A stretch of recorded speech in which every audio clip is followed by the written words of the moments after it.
Hey gang, how is everybody today? What number is this, Michelle?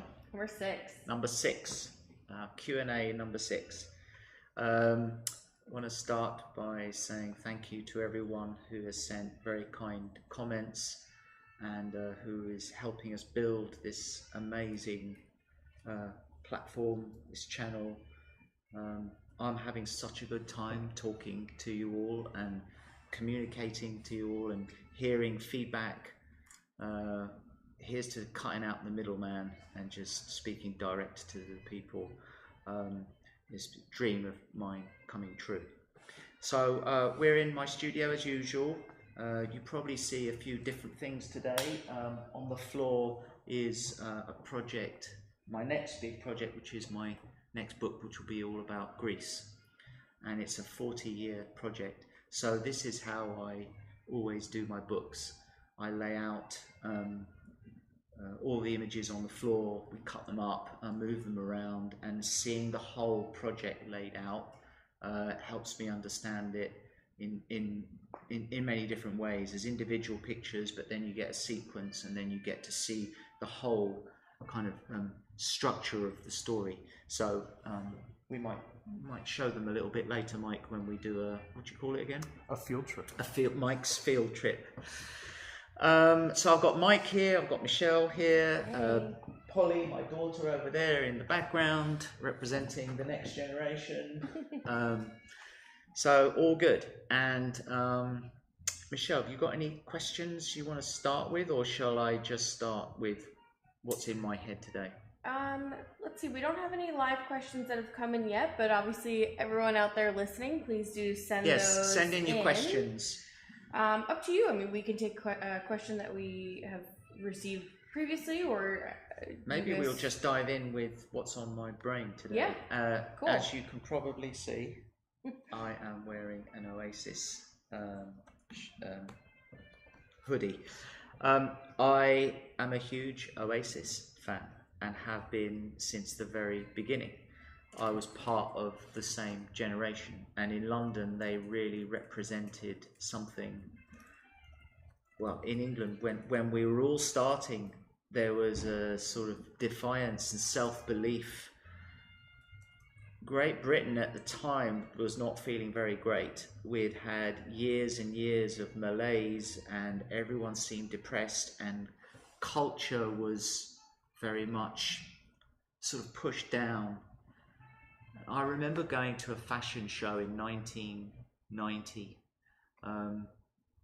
and I remember two people having a chat in the front row of the fashion show at London Fashion Week, and someone was saying, where are all those beautiful lost people of the next generation? Where are they? Why are they not breaking through? And I remember I used to walk across the Hungerford Bridge over the Thames at night, and I'm sure people thought I was mad. This is around 1990, 91. This is before Oasis broke. And I used to look out at London at night, and I used to see, I just felt it was asleep culturally. Everyone was just not daring to express or to say what they were really feeling. There was a lack of cultural confidence and self-belief. And I remember shouting out one day in the middle of the bridge out at London. You could see St Paul's, you could see the South Bank Centre, the Royal Festival Hall, all the beautiful lights, a few barges going underneath the bridge. And I was shouting out to London, wake up! Wake up, come on, wake up, do something. And I think what was happening, I was just graduating from the Royal College at that point, Royal College of Art. I think what was happening is that lots of people were feeling that. It turns out that there was, in all different sides of British culture, there was this feeling that we had been ignored, or so even worse, suppressed. And there was, it's like suddenly the cork opens from the bottle of champagne and you cannot put it back once it's off. So within literally 2 years, it woke up and there was a surge of creative energy coming out. You had artists like the great Jenny Saville, who's got a show right now at the National Portrait Gallery. She's regarded now as one of the greatest painters of current history, which I fundamentally agree with. And I photographed her around that time as she was painting some of her most important monumental pictures at that time. I went to her studio. Alexander McQueen was at Central St. Martin's when I was there. He used to lend me all his clothes when I was shooting. I've mentioned this before. Philip Tracy, the great milliner, hat designer, he was at the Royal College with me. There was a whole load of graphic designers. Groups like Tomato came out who did incredible and new kind of much more visceral type of graphic design and communication. Then you had a wave in of models. You had Kate Moss and a whole different type of sort of ideal person in the fashion industry coming through, much more honest, much more raw. Then you had all the photographers that came with it. One of my favorite photographers in the world and a dear friend of mine is Rankin, and we kind of came up at the same time. And I remember seeing Rankin at a modelling agency when we both used to go and photograph the models in the New Faces division because the models weren't successful yet. We weren't successful, we were students. And the model agents would allow us to do portraits of the models for our portfolios. And the models get a picture, we get a picture out of it. We test our skills working with a team, like with a hair and makeup team and a stylist, and it was a great way to learn. And I remember seeing Rankin at that time and I thought, oh, he's interesting, and we were sort of competitive in those days, but I watched him develop, and he's turned into one of the most gracious ambassadors for photography, and he's done so much for human rights. Anyway, we all came up at the same time, and then all hell broke loose when Oasis hit. I remember the first time we heard the album Definitely Maybe, and it was just this sound of raw defiance, but there was melody and harmony in the words, in the music, and the lyrics were optimistic. It wasn't quite as sort of negative as punk had been in the 70s. It was more optimistic, and Kurt Cobain had just died, so everyone thought he was going to hold the torch for the new generation, and he tragically died. And then all of a sudden there's a space in the UK, and Oasis arrive. And the message of Oasis was not dark like a lot of Nirvana's music was. It was uplifting and joyful, and we might be working class, but let's do something. We want to live forever. We don't want to die young. So I remember playing Oasis at all my shoots, and if you listen to the music, I don't know if any of you are fans of Oasis, but if you are, listen. There's a feeling that comes with it of self-belief that becomes very important for an artist, because certainly in my world, we're faced with so much opposition and so much pressure to conform, especially in the early days when you haven't yet carved your name out of stone yet, and you haven't yet got a reputation. So there's so much pressure on set to change the picture, make it a bit more commercial, soften the edges. Don't do that, that's a little bit strange, no one's done that before. Go to what everyone expects. And I remember playing Oasis often so many pivotal moments when I needed to say to myself, dig your heels in, don't listen to the bullshit, stay true to yourself, do what your instincts are telling you, be honest, be sincere, be a proper artist, and be brave and courageous and dare to risk it all for the sake of the work. So there were many times where I would just, at a point when everyone's putting pressure on me, maybe it's an ad job or a fashion story or a portrait, if I'm dealing with a difficult publicist or something, I would go over to the stereo and just turn it up, just have a moment, and then I would turn it down again. Okay, now we can work.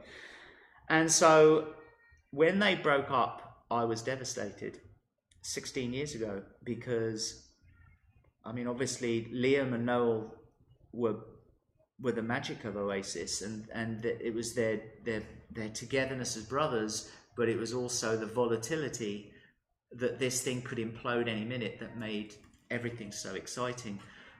But it was above all that, it was always them against the world, and anyone got in their way, they would just steamroller over them. But the tragedy was when they turned on each other in a fundamental way, and it felt like a symbol of what happened in our society, that we all turned against each other instead of sticking together.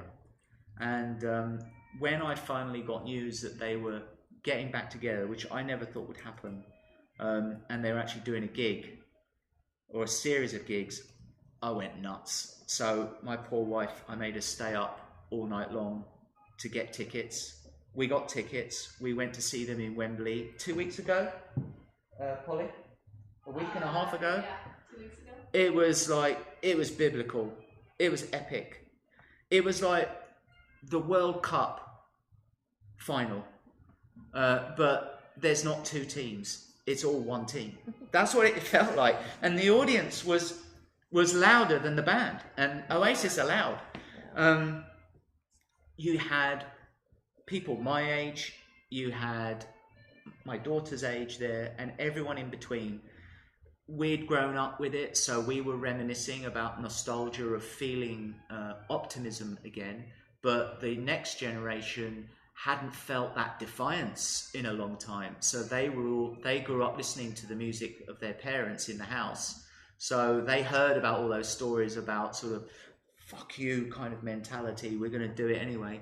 So they wanted to feel that too. So you've got this rare moment where everyone just comes together. And if Liam and Noel are back together as brothers, then society starts to come back. I know I'm sounding really naive and over the top, but that was the moment we all felt in Wembley Stadium. 90,000 people all feeling that moment together. So I'm going to see him again next week because they're playing in US. And Michelle, you're going to go and see him in LA. Yep. So if you can get tickets, go and see him. So anyway, that's why I'm wearing this.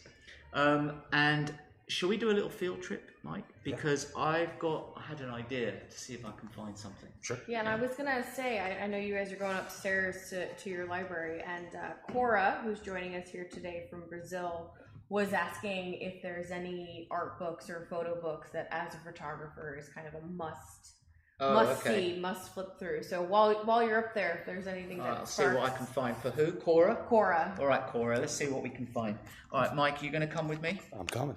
All right, Mike's unscrewing the camera. Someone did make a comment, Mike, that they don't want us to get too slick with our production because they like the sort of make it up as you go along, put the show on in the barn. So maybe this is about as high tech as we get for the sake of for keeping it real. Right, before we go upstairs, let's show them this as a sneak peek of what the project is. So you can see this is 40 years work of the Greek project. So all these pictures, these are two monks I photographed in a monastery. He was 104, Father James, both sadly passed away. So obviously I spend months working on the images, but then we print out these cheap little printouts that we can use in a different way on the floor to get a sequencing. And that's how I lay out. And I use the lines of the floorboards to create a bit of a grid. so we can see it. So this is going to occupy us for the next 6 months to a year, probably. Yeah. I can't believe we're doing another book. All right, let's go upstairs. All right.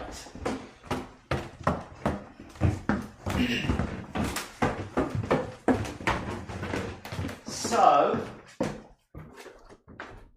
before we get into photography books, as we're talking about this, I had this idea somewhere in my, this is enlarged books, and somewhere here I had, aha!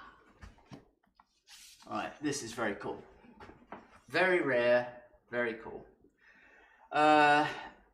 Most American people only know one song of Oasis, which is Wonderwall, which is fine. You'll gradually learn to love more of their music. This is a rare poster. I'm going to open it up for you. This is so cool. I haven't put it up yet, but I'm going to. I'm going to have it framed. Alright, so this is a film poster from the late 60s. And the film was is called Wonderwall. And George Harrison of the Beatles did the music for the film. And the film tells a story about this old sad man who's very lonely, and next door there are all these young, beautiful, cool people having a big party all the time. It's like a party household. And so he makes a little hole in the wall and peeps through the hole, and he starts sort of watching the party through the hole in the wall, because he's not cool enough to be invited. So at least he gets to be a sort of, you know, to be a viewer. And that's what the film is about. And as George Harrison did the music, we all know Oasis were huge Beatles fans. So this film is where Noel Gallagher got the title of Wonderwall from this film, and I've got the original poster. So there's a secret message in all of that. I do like secret messages, and that is that it's quite sad to think that the party is always going on somewhere else. And I've faced this a lot in my life, where I was told that what we're doing is not cool, and the cool people are over there, the powerful people are over there, the glamorous people are over there, and they're having a party and we, the people, are not invited. So I never liked that. So I then thought to myself, well, who says that's where the action is? Maybe the action is here. And the action is here if we make it so, if we believe in ourselves and we believe in the moment that we can create. And actually I've proved that over and over again to myself in my pictures, because a lot of the time when I'm photographing someone, it's a very quiet moment. It's not a moment of history. And I often say to myself, or even to my subject, if we believe in this moment, then this moment might well become history. And that has worked, especially in the human rights movement that I've been part of, because a lot of the people I've been photographed have been shut down by history or pushed out. And to have a moment where we connect, we believe in telling an important story, if we believe in that enough and invest in that moment enough, that moment actually becomes historic. So it's really about self-belief, and that's why I'm really talking about Oasis today. Okay, Cora. Is it Cora, Michelle? Yeah. Cora. All right, Cora. Let's see what we got here. Photography books. Well, I mean, for me, you've got Avedon, Irving Penn, Helmut Newton, David Bailey, William Klein. Let's talk about William Klein. Often overlooked, because we always talk about the big three. William Klein is one of the most important photographers of the 20th century. He did a lot of documentary work. He was sort of very closely linked to Daido Moriyama. Japanese. I think William Klein was French, but worked a lot in New York as well.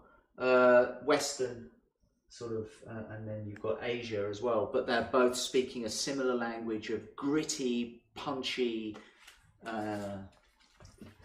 Look, how cool is that? Now, what made William Klein cool? He did this famous book on New York, and the pictures are energetic. They're not comfortable. You see that? And William Klein was a great layout guy. He really understood graphic design. So to just have a whole page with the chapter number 4 on it, his work is incredible. Huge influence on me. To have the guts to push contrast this level where things just blow out and things just get really gritty. And there's energy coming from the streets. Look, I mean, he'll shoot, kids leaping about all over the place. William Klein was not particularly a friendly photographer. I met him once, and I asked him to give me some advice as I was beginning my career. And he said something that I didn't really understand at the time, but now I know what he meant. He said, stay in and out of fashion. And I thought, what the hell does that mean? What I think he meant, now that I'm an old geezer myself, is that don't get too close. If you brought in too close and you become the big thing, then eventually that big thing is dismantled, and that's how the cycle goes. So particularly with power, stay in and out. You get in a little bit, you do your thing, but then you get out. You never really become part of what you're photographing. So that's how I read it, and it's been very useful for me, especially in terms of political power, because I don't really like to get too close to anyone. I like to just sort of stay neutral. I get close when I'm with them for a few magical moments, and then I'm out. So I'd say William Klein is a big one. Robert Frank is another good one. This is probably one of the most important books in history of photography, The Americans. Robert Frank was a generation just before William Klein, and he was the first person to travel through America really in this way on a road trip and just capture the loneliness of America. It's sort of a empty window. Look at that, isn't that beautiful? Looking out onto a landscape through some net curtains of probably a crappy hotel in the middle of nowhere. People at balls, big fancy do's, or a jukebox with someone staring into it, and the room is really empty, no one else there. You get this sense of loneliness.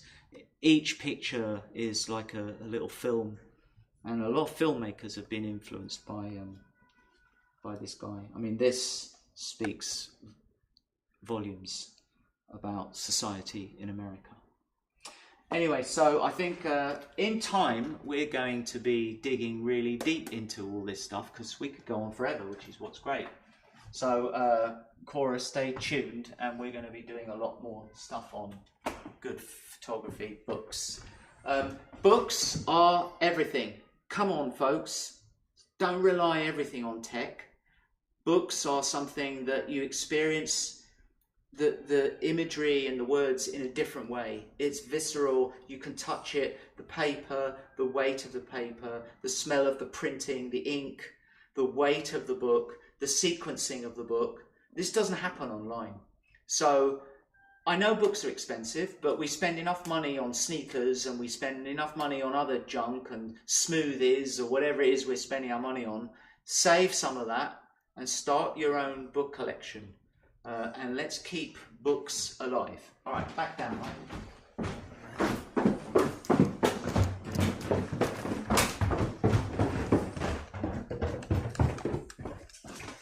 All right. How are we doing, Michelle? Yeah, good. Speaking of books, I know you just showed some of your favorite, and we've got your next one lined up behind you. Maria is tuning in from Peru. And Peru? Yes. We've got, got quite a global audience today. We've got China as well. China as well? Yep.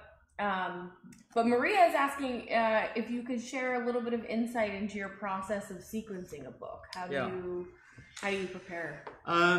Okay, so that's a really good question. What's her name? Maria. Hi, Maria.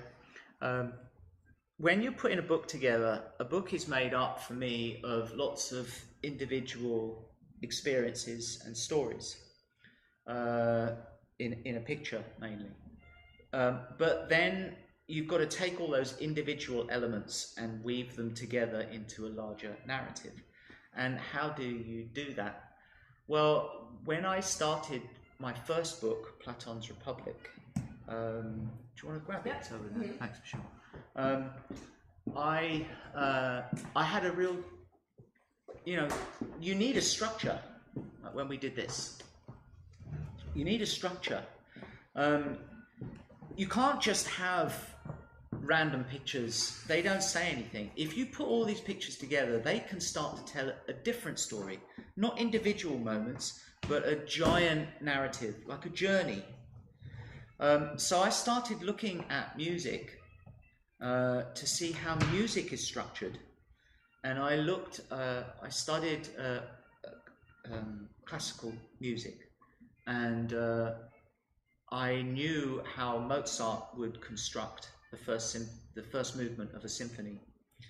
There was something called sonata form, where you have 3 parts. You have the introduction, you have a development, and then a recapitulation. And I thought, I'll steal that structure and apply it to my books. So the introduction means, okay, you choose your big themes. What are the images that you feel hit home? 3 or 4 big themes of your work. In music, it would be dum da dum da dum dum dum. That's the main theme to the song or the symphony. But then once you've introduced that element of it, the big pictures, the famous pictures maybe, then there's another section which is the development, where you can start to weave in some other ideas and turn themes upside down and explore them. And so maybe pictures that no one has seen. It's probably someone calling, probably the CIA. Then you get these different kind of themes coming in for development, where you experiment and explore. And then finally you get the recapitulation, where you bring it all back together. So you have the big themes, the exploration, the experimentation, and it all comes back at the end again in a much more developed and rounded way. So that became the structure for all my books. And when I lay it out, I think of, okay, what is the big story I want to tell? My Greek book will be a bit different because none of the pictures are famous. They're not of anyone famous. There are villagers, farmers, children, fishermen, and shepherds, and then artifacts and objects from the Greek islands. So that's a different story. That becomes a story about the cycle of life: birth, middle age, death, spring, summer, winter, going through all the seasons, the sea going to the dry, arid land. So all these ideas come into place, and then I have to find pictures that I think sum up those themes. And then finally, the most important thing is what aesthetically works together on a page following something. You don't really want to repeat, you want to keep surprising the viewer, so you never know quite what you're going to get when you turn the page. So Mozart was a huge inspiration for my first book. But then while I'm listening to Mozart, there was something else that came in, which was with particularly with Platon's Republic, was something very different to Mozart, which is Flavor Flav and Chuck D of Public Enemy. Yeah, because I had photographed them, and they and I really got into their music. I knew obviously the music from Spike Lee as well, from Do the Right Thing, Fight the Power that was like a revolutionary moment in film for me. So Fear of a Black Planet became a real inspiration for me. While I'm listening to Mozart, I was also playing a lot of Public Enemy. And what Public Enemy were doing were taking in all these different samples and stirring it up as if you're kind of really fast channel surfing through contemporary culture. And if you listen to all the samples that they brought in, it's like a little bit of Police walkie-talkie noise, then sirens, then beats of James Brown, and then something else, and then it all fuses together. So this idea of like a car crash of culture was really, really interesting to me. So the structure of Mozart, the classicism of storytelling of Mozart, fused with the chaos and the sort of street narrative of Public Enemy and NWA were huge inspirations. So no one would probably think you put Mozart with Flavor Flav, but it kind of works. Yeah, not the combo you would think. No, but I'm into it. That's the cool thing about art. Yeah. You know, there's not supposed to be a rule, and I think what's happened in the last 10 years is with social media and all this judgment that we were told all of a sudden that there are rules to art, that you can't copy this because it's disrespectful, or you can't be inspired by that because it's not your culture. And art never works like that. Art and culture are free to cross and exchange. We're not politicians. We don't create those structural ideas of power. That, you know, there's no borders for art. You know, there's nothing more beautiful than someone saying to someone else, "I'm really inspired by what you did, and I want to learn from it, and I want to do something with it because it's inspired a creative idea in my head that I want to take in a different direction." And art has done that since cave painting. So I really I believe as long as we're respectful to each other, and we're curious, and as long as, if we can, pay tribute to our influences where that inspired us, that's the key.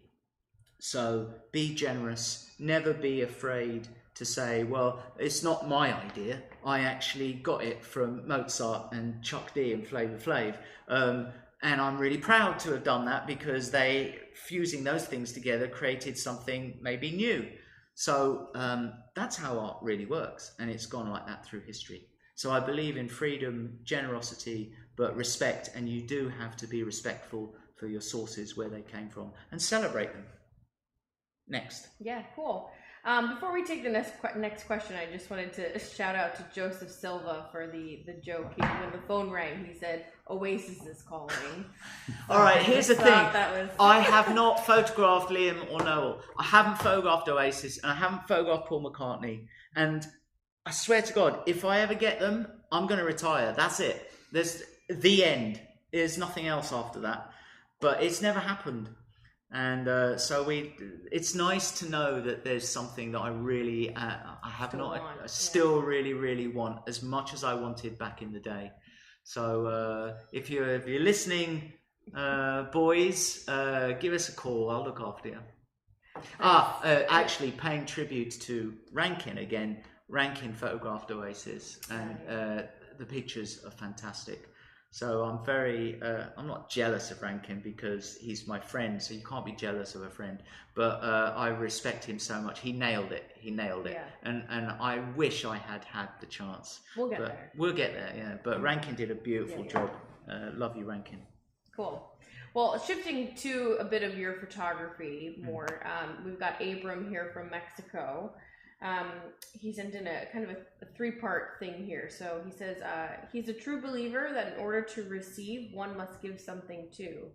Having to account a portrait is an intimate exchange between two people. Have you ever felt that you may have given too much? That maybe for whatever reason you as the artist and photographer gave away more than you received? I don't think, it's a really good question.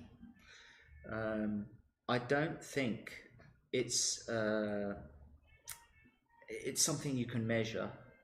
I think you go into a portrait session willing to give everything. That's what it is.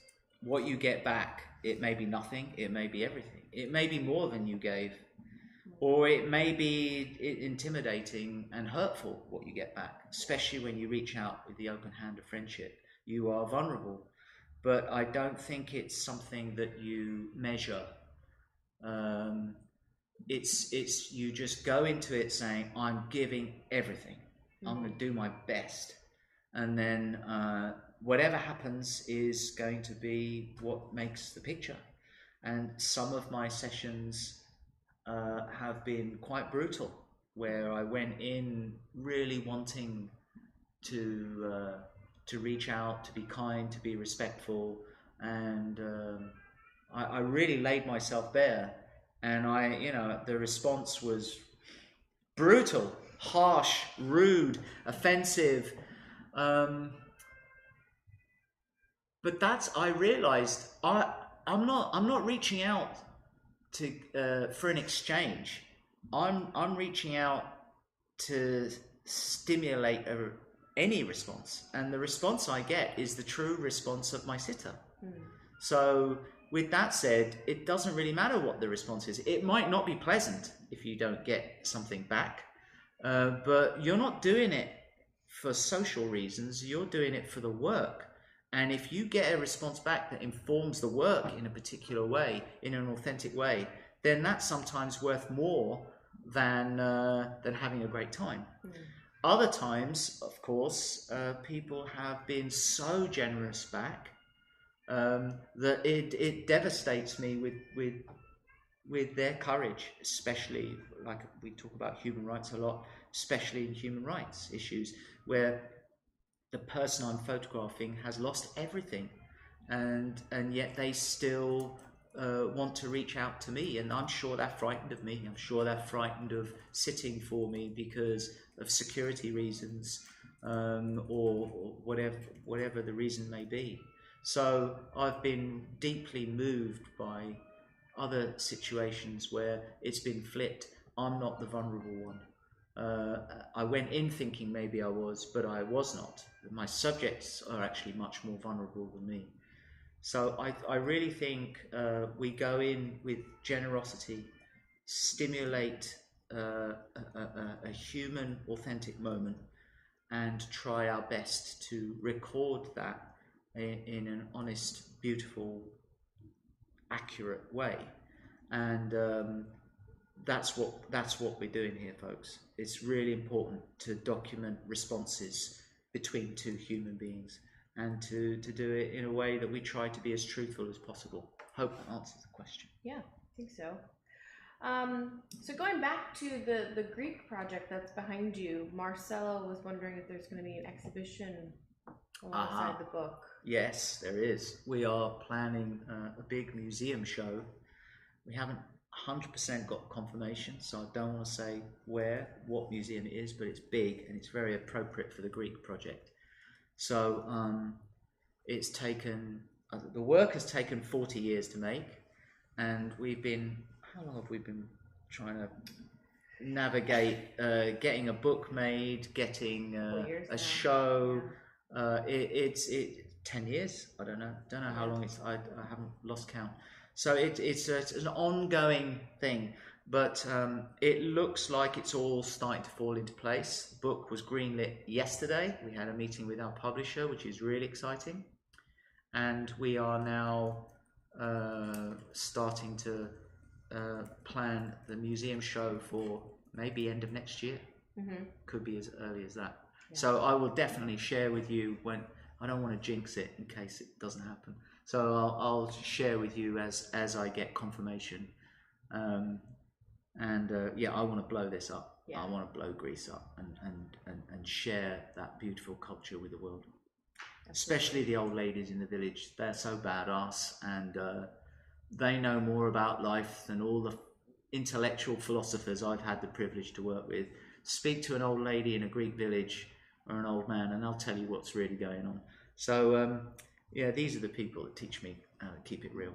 Cool. Then we've got Corey joining, who was wondering if you did some video assets alongside this Greek project. Interesting. Well, with the Greek project, we're trying something I've never done before, and that is, normally I do a book and maybe an exhibition to go with it. But as we've got more and more involved with film work over the last probably 10 years, I wanted to make a short film about Greece. So I took I think, Mike, it was your first project, wasn't it? That's right. Poor Mike, Yeah. Baptism by fire. But Mike's first job was to come with us to the Greek islands. Michelle produced the whole project, and I took Mike, Michelle, Corey, my main collaborator on film, and Pauli came, Jude, my son, came, and my wife came, and we just did a road trip all the way around the island. We built little photo studios in different spots, and as I'm taking pictures, everyone was filming me photographing the people. So we then filmed and recorded local musicians all around the island, and from different villages, and my son and I have built a score based on all their improvisations. So we're gonna put together a film of all my pictures inside the film, as well as all these beautiful little moments of moving image. And yeah, I think it's going to be really beautiful. It's like a love poem for mastering the art of living. And you know, life in a Greek village is not to be romanticized. It's difficult. You know, these are farmers, these are fishermen. If the weather's been unpredictable or bad, I mean, they are in trouble. And you're dealing with, you know, life is a hard life. These are relatively poor people, but there's a honesty and a truthfulness to this kind of existence. And I'm not seeing it from a romanticized point of view of someone who lives in privilege, because I came from this village. I remember when we got electricity in the village the first day and all the lights came on. And I remember when we got running water in the village. Before that, water came on for 1 hour a day, and we all had to fill up buckets and then use the buckets, you know, for showers and cooking.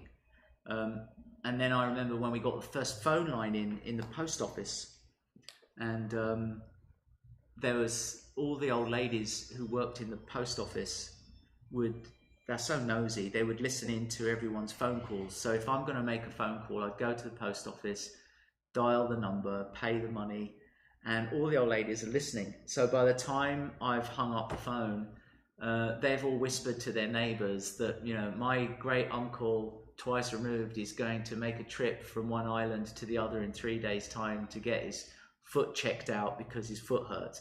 And this is how communication works in a small community. So it's really beautiful, and all that is going to be in the book. There was one poignant moment. Michelle and Mike were with me when we did this. We went into a man's house who was very ill, and he was actually used to be the village tailor. Now, in this village, no one buys new clothes. You make your clothes and then you repair them when they are worn out or get holes on. You put a patch on. So who's going to do that? Well, all the women were expert, you know, embroidery. But there was a village tailor who would do specific stuff, and so he fixed everyone's clothes. So he was very important in the village. Anyway, when we went, he was very old, and his wife, who I known since I was a child, invited us in. He hadn't left his home it's a very small little house in the village. He hadn't left it in 2 years or something. He'd been bedridden essentially.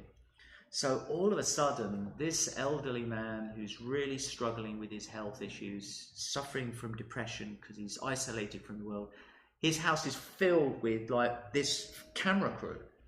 Michelle, Mike, my kids, Corey, me, I'm taking pictures, everyone's filming.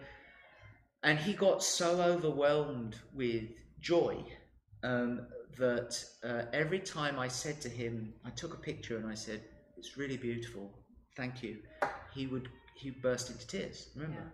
Yeah. And so the emotion just came out. Now we think of tears as a sad thing, but for him there was a sad element to it, because it was a reminder how isolated he had become because of his health.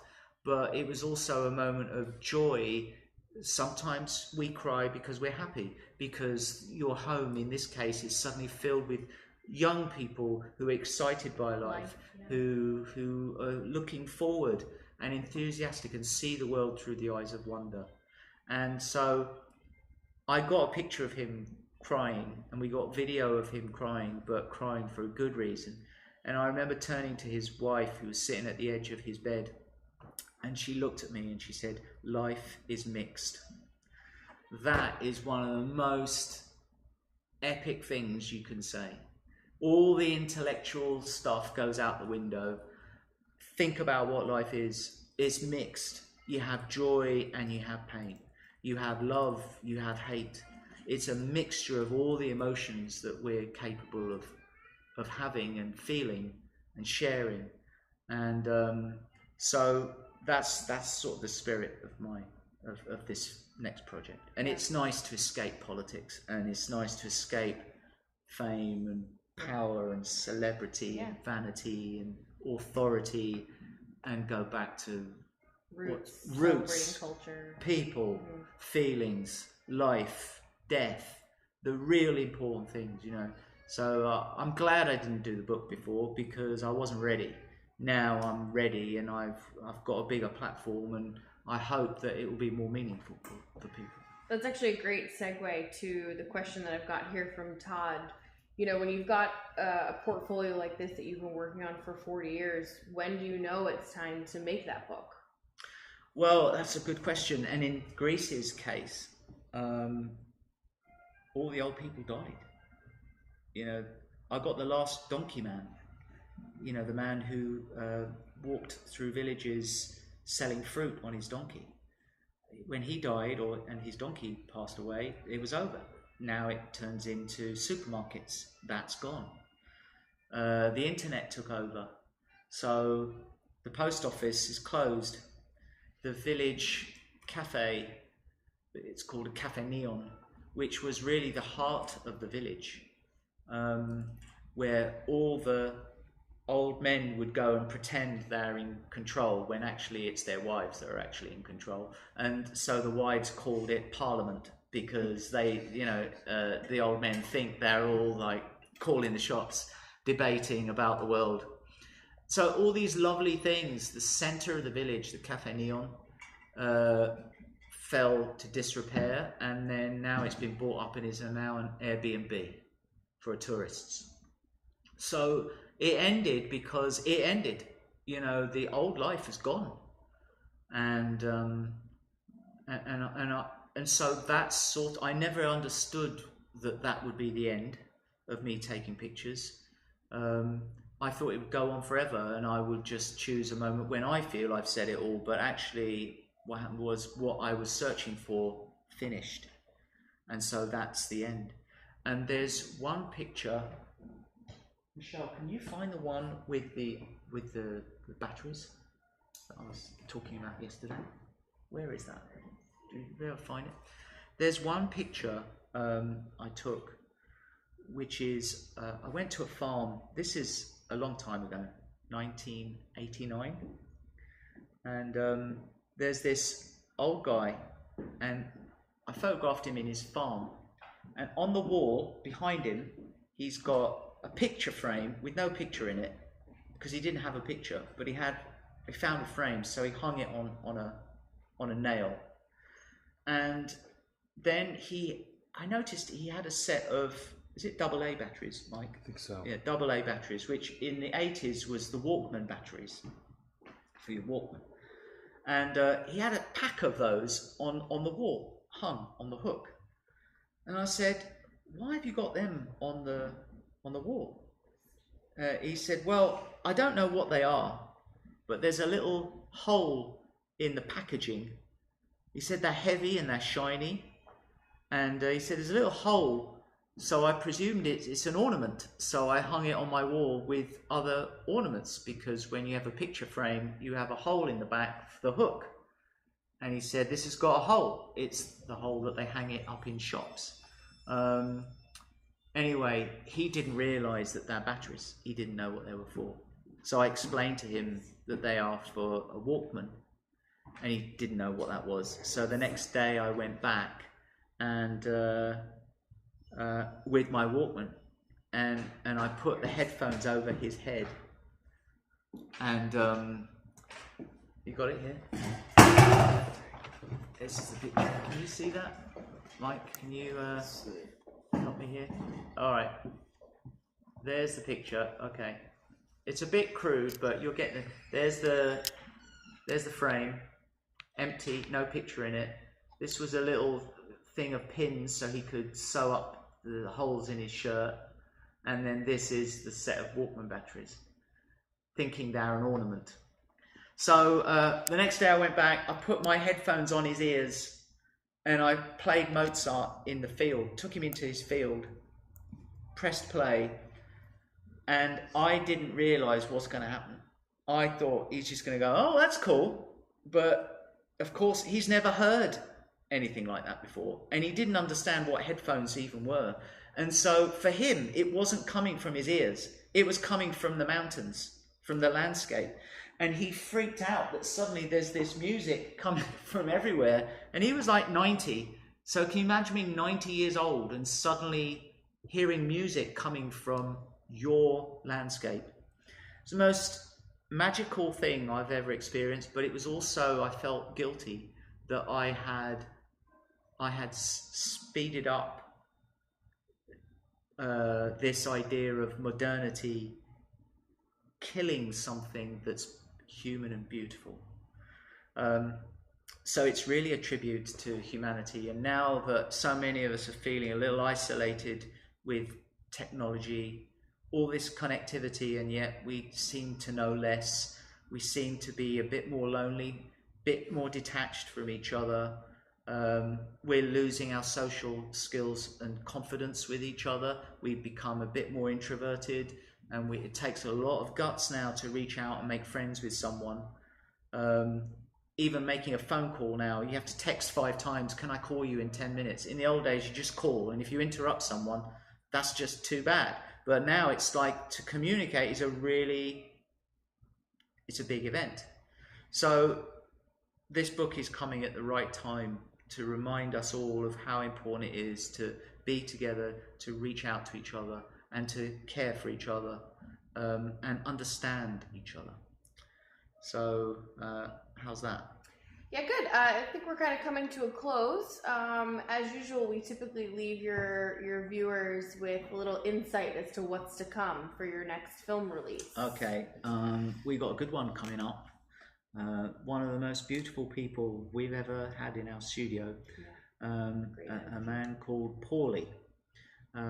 Pauli is a legend. He's one of the most celebrated drummers and percussionists in the world.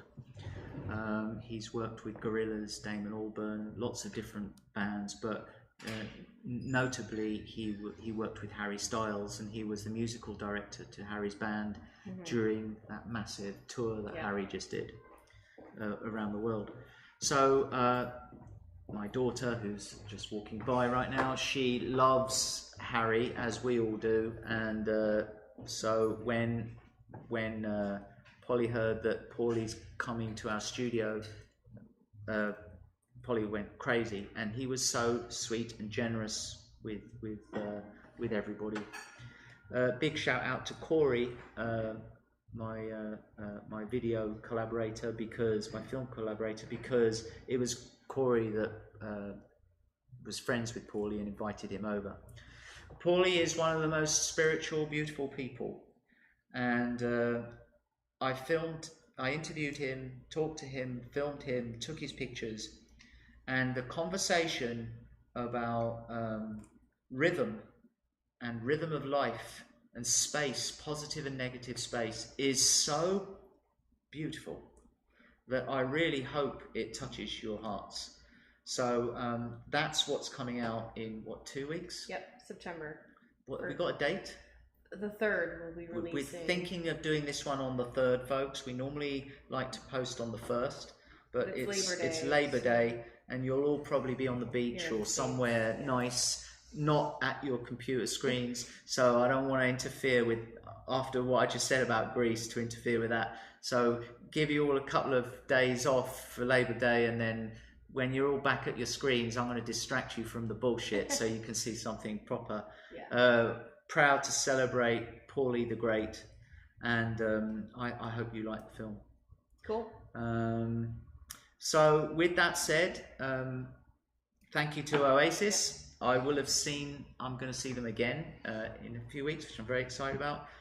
Thank you to you all for your fantastic questions. Let's keep building this, so do keep supporting us and spread the word, share this channel with people. We've got big plans, big plans, and some amazing films coming up. But I love this dialogue with you all and our sort of unpolished production, right, Mike? That's right. It's just so nice just to be honest and not be polished. So thanks for all tuning in, and live forever. Thanks, everyone.